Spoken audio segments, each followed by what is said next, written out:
Olá, tudo bem? Meu nome é Fábio Rombi e falo de Campo Grande, Mato Grosso do Sul. Para darmos início à exposição que nos compete, gostaria de compartilhar aqui a tela do meu computador, a fim de que possamos organizar o raciocínio dentro do tempo de que dispomos. Eu inicio parabenizando a ANAP, Associação Amigos da Natureza da Alta Paulista, e o Santuário Espírita Caminho do Bem, entidades organizadoras deste primeiro Congresso Brasileiro Espiritismo, Ciência e o Ambiente. Em especial, gostaria de agradecer muito à professora pós-doutora Sandra Medina Benini pelo convite que me fez para que participasse deste evento. Quando a professora Sandra me convidou e expôs aqui os objetivos do evento, a sua organização, eu me inclinei mais para o eixo temático chamado A Questão Ambiental à Luz do Espiritismo. E como tema específico para a nossa exposição, foi escolhido Olhai os Lírios do Campo, Ética Ambiental e Espiritismo. De algum modo, a temática foi inspirada na obra O Evangelho segundo o Espiritismo, uma das obras de Allan Kardec, em cujo capítulo 25, intitulado Buscai e Achareis, no item 6, o autor Allan Kardec transcreve uma passagem que, por sua vez, retira do Evangelho de Mateus, capítulo 6. A passagem é relativamente grande. Eu condensei, retirando um trecho que nós encontramos nesse capítulo 6 de Mateus, nos versículos 28 e 29, no qual Jesus nos ensina o seguinte: olhai como crescem os lírios do campo. Eles não trabalham e não fiam. Eu, contudo, vos declaro que nem Salomão, mesmo em toda a sua glória, jamais se vestiu como qualquer deles. Quando se lê no Sermão da Montanha esta passagem, numa interpretação mais apressada, talvez mais superficial, o intérprete é levado a imaginar a providência divina como literalmente a provedora, divinamente falando, de todos os nossos problemas, como se fosse um aspecto mágico onde todas as soluções para as nossas dificuldades venham automaticamente. Não é isso, entretanto, que o Espiritismo nos ensina a respeito da profundidade desta mensagem. Allan Kardec, na obra O Evangelho segundo o Espiritismo, ao comentar esta passagem, em dado trecho, ele textualmente diz: estas palavras tomadas ao pé da letra seriam a negação de toda a previdência, de todo o trabalho e, por conseguinte, de todo o progresso. Tal não pode ter sido o pensamento de Jesus, porque estaria em contradição com o que disse em outro lugar, e mesmo com as leis da natureza. Ora, o Espiritismo interpreta aquela passagem tirando esse aspecto pueril, que muitas vezes, repito, uma interpretação mais apressada pode conduzir o intérprete. Para o Espiritismo, é evidente que a providência divina tem um aspecto importante em nossas vidas, mas não no sentido de prover graciosamente a tudo. Jesus, no seu pensamento, que poderia ser resumido quanto a esse aspecto, dizendo: ajuda-te e o céu te ajudará, nos remete justamente à nossa responsabilidade na condução dos nossos caminhos. Não há, portanto, mágica, um pensamento mágico no pensamento espírita. O Espiritismo é muito claro ao atribuir a nós as responsabilidades pelas nossas ações, omissões e as consequências daí advindas. O Espiritismo, como aqueles que já são mais versados na literatura espírita, no conhecimento da doutrina sabe, o Espiritismo surge enquanto corpo sistematizado, né, um conjunto doutrinário, no ano de 1857, na França, né, quando é lançado o Livro dos Espíritos, livro esse que sai ali assinado por Allan Kardec. Allan Kardec, na verdade, era o pseudônimo de um professor francês, o professor Hippolyte Léon Denisard Rivail. Ele era versado em várias ciências, membro de algumas academias científicas, autor de alguns livros na área da educação, de modo que, para não confundir a sua atividade profissional, né, na área da educação, da pedagogia, com esta nova frente de trabalho a que ele passou a investir o seu tempo, houve por bem adotar um pseudônimo. Inclusive, o nome escolhido por ele trata-se de um nome que foi revelado a ele, em dada ocasião, como tendo sido o nome que ele tinha numa reencarnação passada. Muito bem. A doutrina espírita, ela, como dito, nos chama muito à responsabilidade. Nesta obra, o Livro dos Espíritos, por exemplo, na questão 132, Allan Kardec indaga: qual o objetivo da encarnação dos espíritos? A resposta dada a ele pelos espíritos foi: Deus lhes impõe aos espíritos a encarnação com o fim de fazê-los chegar à perfeição. Então, aí já está um grande primeiro objetivo do porquê nós, espíritos, encarnamos, entramos em contato com o mundo material. É para nos fazer chegar à perfeição. Fomos criados por Deus, porém não perfeitos, mas sim perfectíveis. Significa artífices do nosso próprio aperfeiçoamento, condutores do nosso destino. Nós podemos nos fazer mais e melhor do que somos hoje, justamente através das experiências que as múltiplas reencarnações vão nos propiciando. Fora isso, os espíritos continuam mais adiante nesta resposta, dizendo: visa ainda outro fim a encarnação, ou de pôr o espírito em condições de suportar a parte que lhe toca na obra da criação. E esta parte, ela é muito bonita, porque Deus compartilha conosco o trabalho da criação. Nós somos chamados, portanto, segundo nos ensina o Espiritismo, a sermos co-criadores. É assim que, concorrendo para a obra geral, ele próprio, o Espírito, se adianta. Então, isso é bastante interessante e já nos permite algumas reflexões de que a nossa passagem por esta vida, né, ela não pode ser feita de um modo descompromissado com aqueles que nos acompanham e com o nosso entorno, com o meio no qual nós estamos inseridos, porque é todo esse conjunto de situações que colaboram para o nosso aperfeiçoamento paulatino e que também exige de nós o nosso esforço do trabalho, de colocar a nossa inteligência para desenvolver-se também, para também colaborarmos na obra da criação. Um detalhe interessante, e aí nós encontramos isso em uma outra obra de Allan Kardec, chamada A Gênese, cujo capítulo 14, item 12, consta textualmente as seguintes palavras de Kardec: assim, tudo no universo se liga, tudo se encadeia, tudo se acha submetido à grande e harmoniosa lei de unidade, desde a mais compacta materialidade até a mais pura espiritualidade.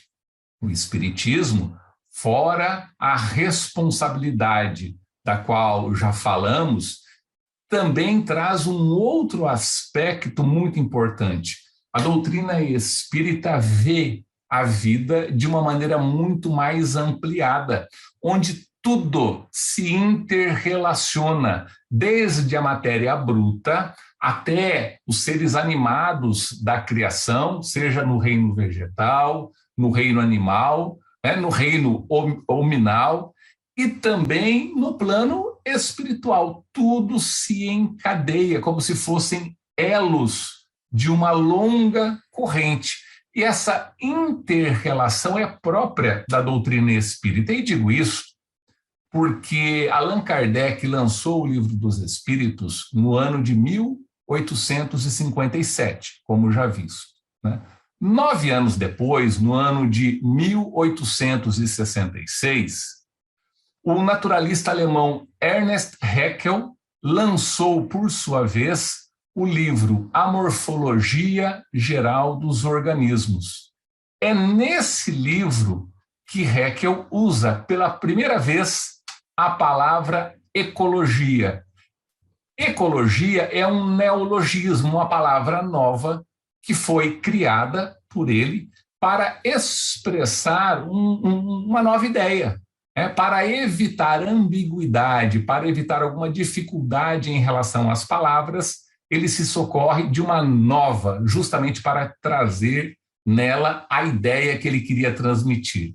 E a palavra em si, ecologia, acaba sendo formada, né, por duas outras palavras de origem grega: oikos, que significa casa, ambiente, e logia, que nos remete a estudo. Então, poderíamos dizer, né, que ecologia, né, a ideia, o conceito que Haeckel traz, é no sentido de um estudo justamente das interações dos seres vivos entre si e com o ambiente em que vivem.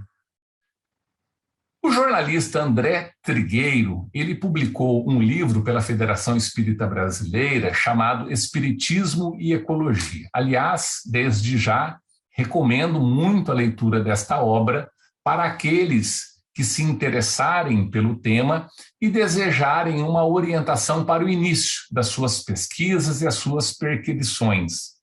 O jornalista André Trigueiro, já há muitos anos, dedica-se aos estudos na área ambiental e, como espírita, procurou, portanto, neste livro trazer, né, ali o apanhado dos seus estudos. E uma das coisas que ele traz nesta obra é justamente os vários pontos de contato e de semelhança entre espiritismo e ecologia.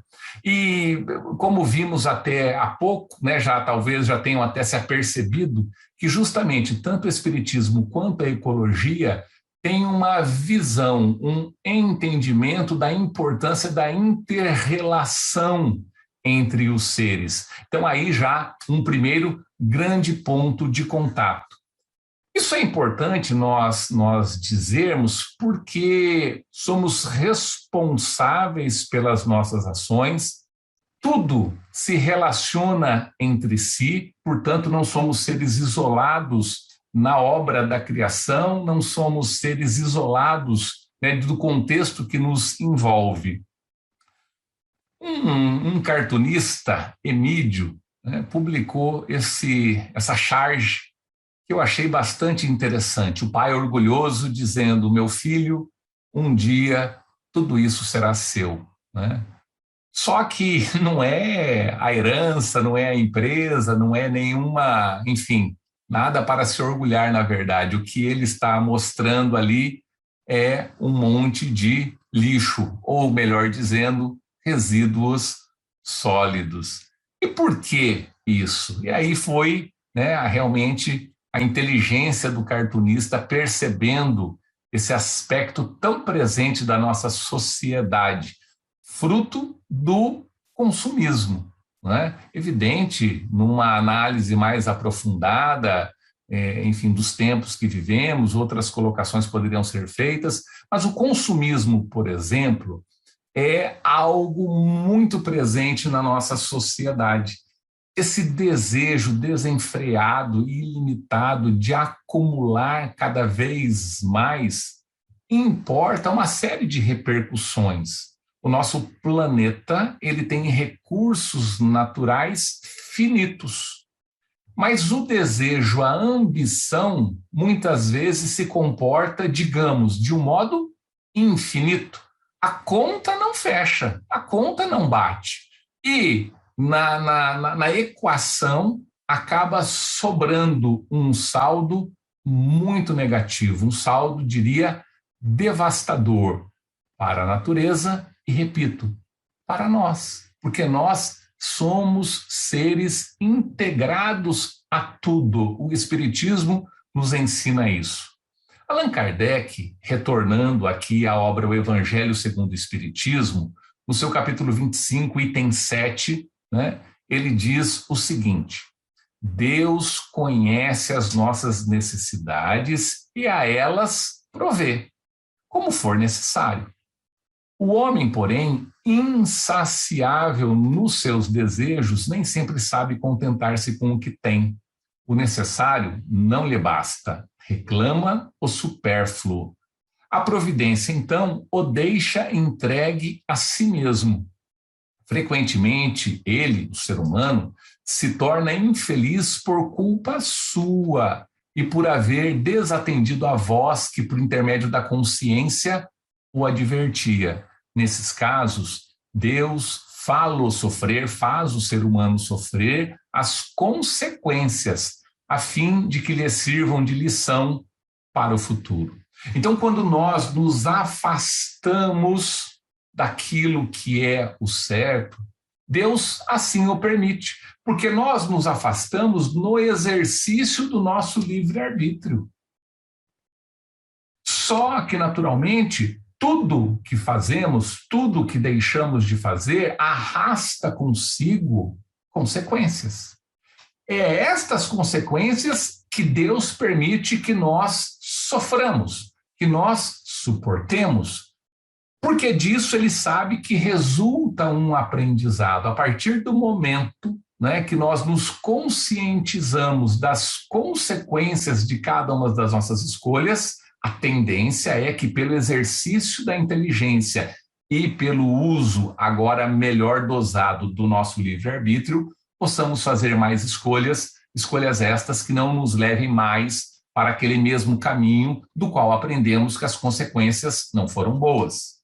As notícias que temos recebido, né, dos meios de comunicação, notadamente agora, nos últimos tempos, muito recente, são bastante estarrecedoras. Veja, por exemplo, no site G1, a manchete: Canadá registra temperatura recorde de 46,6 graus Celsius. Onda de calor também atinge o noroeste dos Estados Unidos da América. CNN Brasil: chuvas que devastaram a China podem estar relacionadas às mudanças climáticas. DW: meteorologistas ligam catástrofe na Alemanha à mudança climática.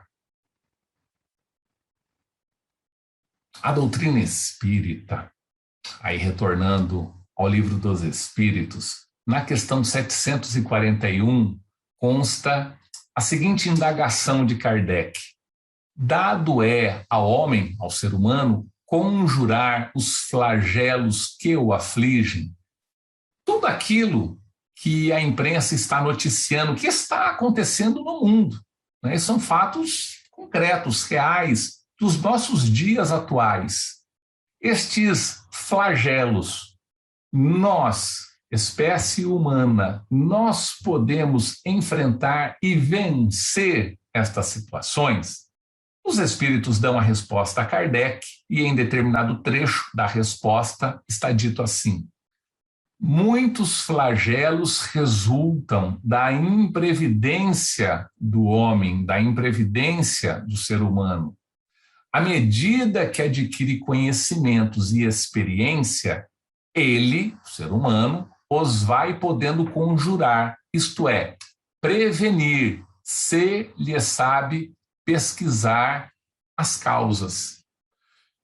Evidente, pela nossa razão, pela nossa inteligência, à medida que ela se desenvolve, à medida que vamos nos conscientizando das más escolhas que fizemos, do nosso comportamento e ligando esse comportamento às consequências do que sofremos, vamos nos apercebendo da necessidade de mudar rotas, mudar caminhos.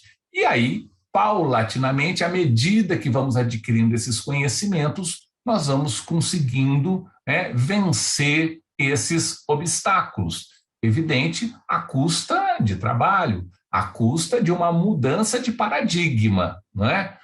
E para isso, o Espiritismo, ele declaradamente, ele acompanha a ciência. No livro A Gênese, Allan Kardec, no seu capítulo 1, item 55, diz ali numa passagem o seguinte: caminhando de par com o progresso, o Espiritismo jamais será ultrapassado. Por quê? Se novas descobertas lhe demonstrassem estar em erro acerca de um ponto qualquer, ele, o Espiritismo, se modificaria nesse ponto. Se uma verdade nova se revelar, ele a aceitará. Então, fica extremamente clara a ligação do Espiritismo com a ciência. No Espiritismo não existe dogma no sentido tradicional desta palavra, na sua acepção religiosa, como sendo um ponto doutrinário inquestionável. Não, no Espiritismo, todos os pontos estão abertos. Se a ciência, em algum momento, dentro do método científico, demonstrar que um princípio até então divulgado pela doutrina espírita está errado, o Espiritismo imediatamente abandona este ponto e se filia àquilo que a ciência está nos ensinando. Então, dentro da doutrina espírita, soa como incompatível o negacionismo ambiental, por exemplo. Por quê? Porque se a ciência nos demonstra, de acordo com regras rígidas de perquisição, de investigação, que existe uma ligação entre a atividade humana e os eventos climáticos que trazem transtorno à humanidade, não há espaço para negar este fato agora evidente, provado.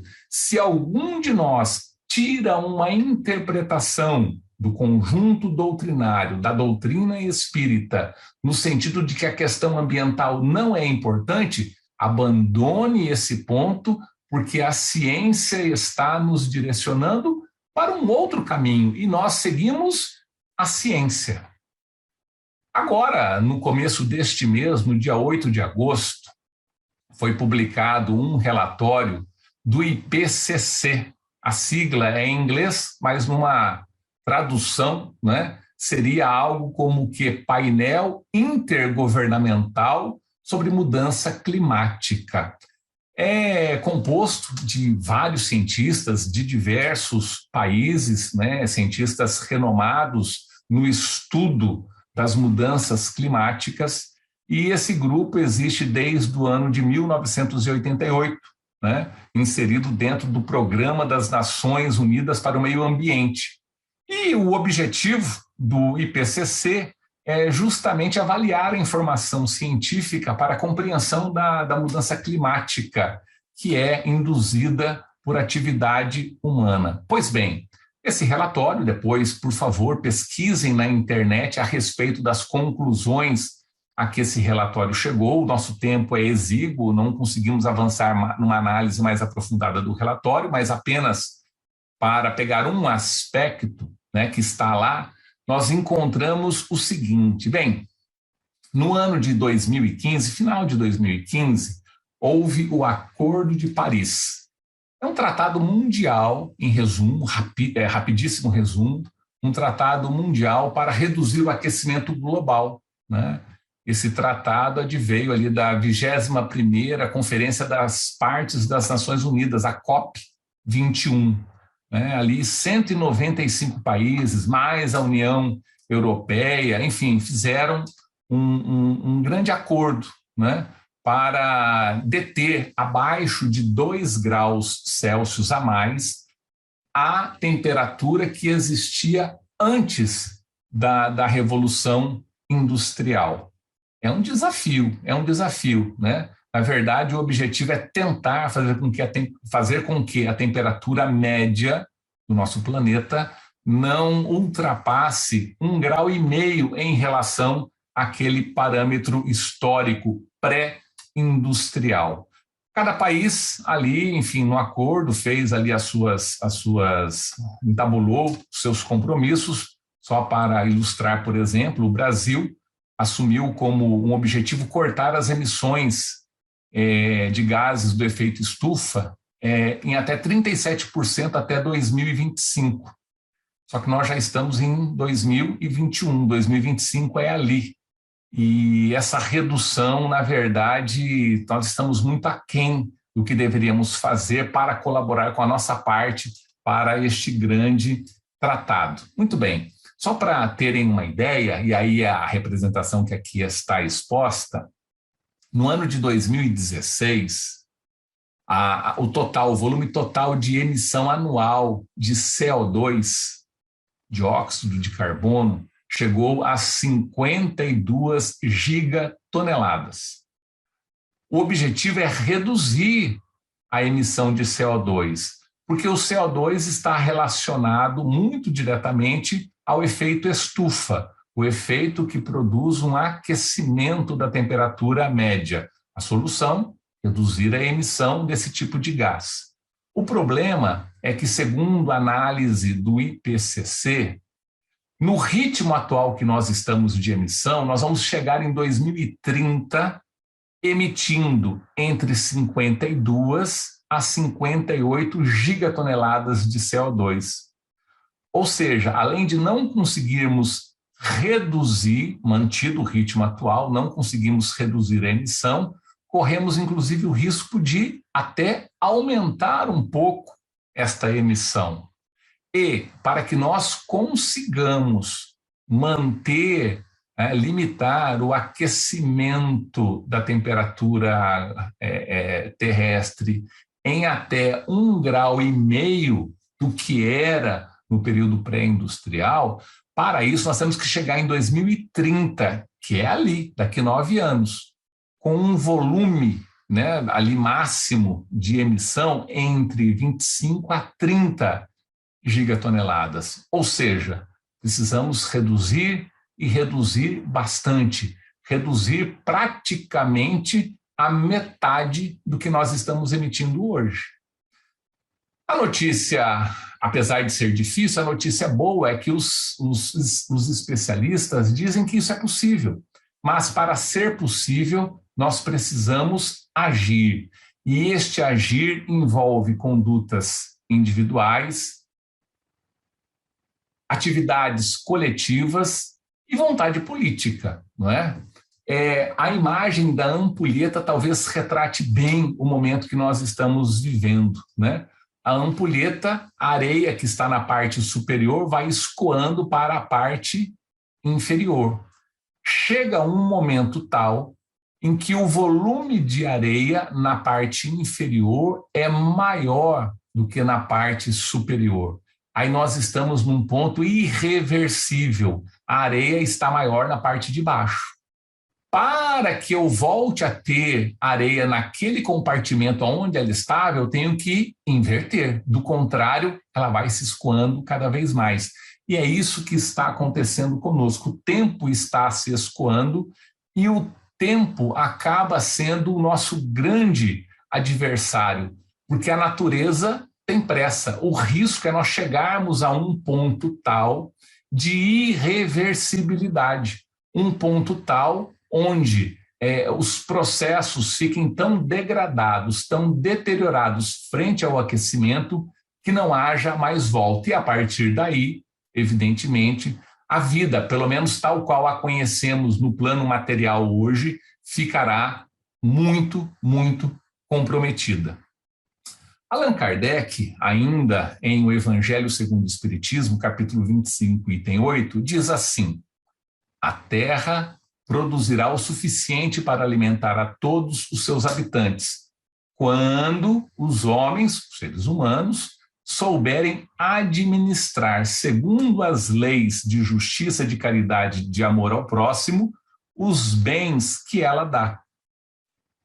Quando a fraternidade reinar entre os povos, como entre as províncias de um mesmo império, o momentâneo supérfluo de um suprirá a momentânea insuficiência do outro, e cada um terá o necessário. A partir do momento em que a humanidade regrar as suas relações baseadas nas leis de justiça, de caridade e de amor ao próximo, o que sobra para um será revertido para compensar a escassez do outro. E isso, óbvio, fica fácil compreender que resulta numa otimização de matéria-prima e de energia gasta, não é? E isso, naturalmente, colabora para a manutenção do meio em que estamos inseridos.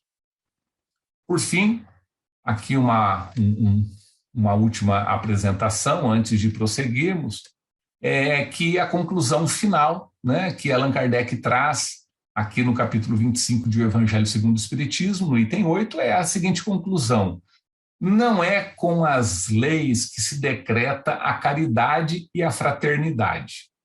Se elas não estão no coração, o egoísmo as sufocará sempre. Fazê-las nele penetrar, fazê-las penetrar no coração é a tarefa do Espiritismo. Então, para que serve a doutrina espírita, em essência? Para nos conscientizar da vida sob um aspecto muito mais aprofundado. Nós somos criaturas responsáveis, e eu gosto de frisar e insistir nesse tema, porque para nós espíritas, o nosso compromisso não é apenas com o agora, com o hoje, com esta existência. Nós somos espíritos em processo de aperfeiçoamento. O trabalho que nós nos recusarmos a fazer hoje é o trabalho que teremos que fazer no futuro, numa outra reencarnação. Não somos ainda criaturas perfeitas, estamos no processo. Então, o trabalho para nós espíritas, ele ganha um relevo no aspecto da conscientização muito importante, porque eu preciso fazer agora. Embora eu tenha outra oportunidade lá no futuro, esta outra oportunidade vai representar apenas um repetir de experiências que eu já poderia ter completado, ter superado agora nesta existência. Como, né, nós devemos nos comportar? Bem, o pensamento humano, e aí notadamente na área da filosofia, que acabou se especializando em diversos segmentos, em um deles trata da ética. A ética, em essência, tem a ver com princípios que norteiam condutas. Tem a ver com um grande, chamemos, combinado em relação a alguma temática, né? Na escola, e aí lá no comecinho, né, nas primeiras séries, na pré-escola, no primeiro, no segundo ano do ensino fundamental, quando começa o ano escolar, a professora, o professor ali, né, reúne os alunos, cada um se apresenta, diz o seu nome, e a partir daí o professor, a professora vai conduzindo a conversa com os alunos para que eles percebam a necessidade daquele grupo estabelecer certos princípios de convivência. Porque, afinal de contas, eles passarão juntos um ano escolar, um ano em uma mesma sala, convivendo várias horas por dia dentro daquele ambiente. Para que as relações ali surgidas possam ser as mais harmoniosas possíveis, possa trazer o melhor rendimento do potencial de cada um e resultar em proveito para o aprendizado, porque, afinal de contas, o objetivo maior é esse, né, do aluno na escola, aprender. Para que ele possa se dar da melhor maneira, é necessário pactuar algumas regras, né, evidente, né? Então, se faz ali os combinados da turma. Eu me lembro de um combinado que eu vi, né, certa vez na internet, está lá: não bater nem xingar o amiguinho. Está aí um bom combinado que poderíamos manter para a nossa vida, né? Notadamente em época de rede social, o não xingar, por exemplo, parece que foi esquecido de muitos. É uma regra que nós temos que manter em nome da ética, em nome do bom convívio e do relacionamento entre nós. Pois bem, nós podemos pensar dentro desta ideia de princípios também que norteiam a nossa relação com o meio ambiente. Poderíamos chamar de ética ambiental. O planeta no qual nós estamos inseridos é um planeta material com recursos limitados. Então, o Espiritismo, ao nos dizer de maneira clara, que a Terra tem capacidade, através dos seus recursos, de nos garantir a vida com o necessário, mas que a ganância, que o nosso desejo, muitas vezes ilimitado, de possuir, né, de ter o supérfluo, é que faz com que a conta não bate. Isso nos remete a estabelecer alguns princípios. O princípio de racionalizar mais a questão, por exemplo, do consumo. Nenhum consumo poderá ser ecologicamente viável se não for feito dentro de certas premissas. A ciência serve para nos mostrar, através do conhecimento que produz, quais são os caminhos que nós temos que percorrer, temos que aderir para que o consumo seja aquele que cause o menor impacto possível no planeta. Quais são as formas de nós compensarmos a natureza sobre aquilo que nós dela retiramos? Existem fontes renováveis de energia? Como usá-las? Como empregá-las? A ciência está aí para isso. E hoje nós já temos conhecimento e tecnologia para avançarmos bastante. Nas casas espíritas, entretanto, este é um assunto que dificilmente entra no debate.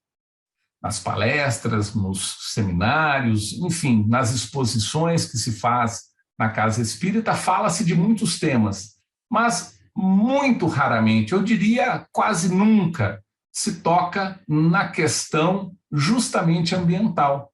É como se nós não precisássemos desse mundo. Ora, questão 132 do Livro dos Espíritos. Nós estamos aqui para o nosso aperfeiçoamento. Logo, precisamos deste mundo, precisamos desse planeta.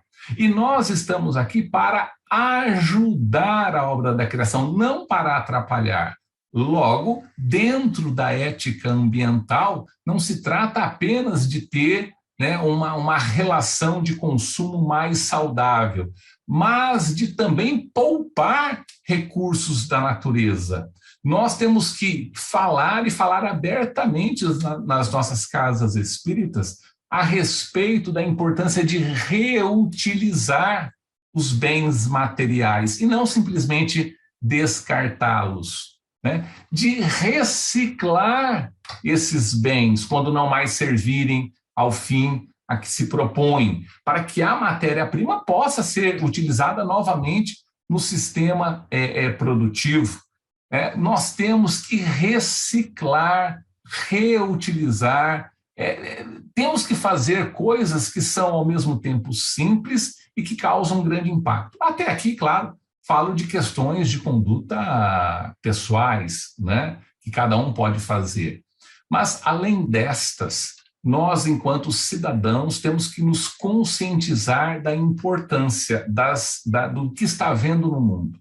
Os cientistas, de modo muito claro, já de há muito tempo, têm alertado para as graves consequências para o clima que advirá justamente do aquecimento global.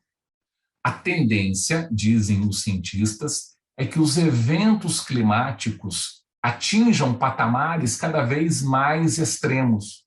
Chuvas com um volume de precipitação como nunca antes registrado.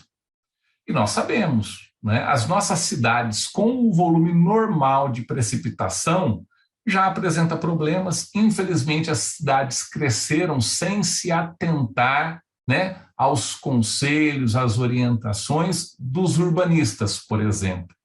Nós temos uma camada de impermeabilização nas cidades muito grande, que não permite a absorção da água das chuvas, que acabam escoando pelas ruas num sistema muito precário de drenagem, e aí não é raro nós vermos cenas, né, desesperadoras de pessoas ali cercadas por água e o volume da água subindo, né, e cenas dramáticas. A tendência é que esse tipo de evento aumente bastante. Ao mesmo tempo, em outras regiões, onde chovia, simplesmente para de chover.